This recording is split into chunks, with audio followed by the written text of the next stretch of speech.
মাননীয় স্পিকার, খুব দুঃখের ব্যাপার, এতক্ষণ যা বললাম এখন আবার শেখ হাসিনা বলতে হচ্ছে। মাননীয় সদস্যবৃন্দ, আমি এখন মাননীয় স্বাস্থ্য পরিবার কল্যাণ মন্ত্রীর পক্ষে স্বরাষ্ট্রমন্ত্রীকে শেখ হাসিনা মেডিকেল বিশ্ববিদ্যালয় খুলনা সংশোধন বিল 2026 উত্থাপনের অনুমতি প্রার্থনার জন্য আহ্বান জানাচ্ছি। মাননীয় স্পিকার, খুব দুঃখের ব্যাপার, এতক্ষণ যা বললাম এখন আবার শেখ হাসিনা বলতে হচ্ছে। আমি সালাউদ্দিন আহমেদ, মন্ত্রী স্বরাষ্ট্র মন্ত্রণালয়, মাননীয় স্বাস্থ্য ও পরিবার কল্যাণ মন্ত্রীর পক্ষে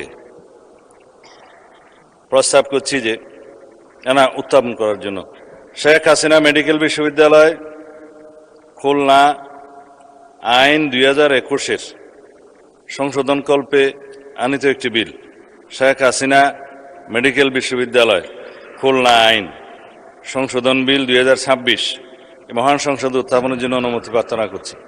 মাননীয় মন্ত্রী, আপনি বিলটি উত্থাপন করুন। ধন্যবাদ মাননীয় স্পিকার।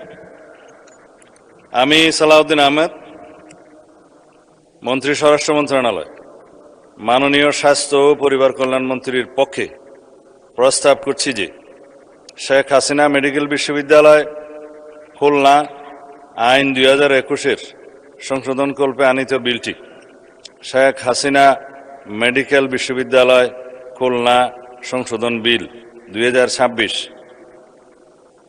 উত্থাপন তো করেছিলাম মনে হয় মাননীয় স্পিকার, এখন অবিলম্বে বিবেচনার জন্য আপনি উত্থাপন করুন। মহান সংসদে উত্থাপন করছি মাননীয় স্পিকার।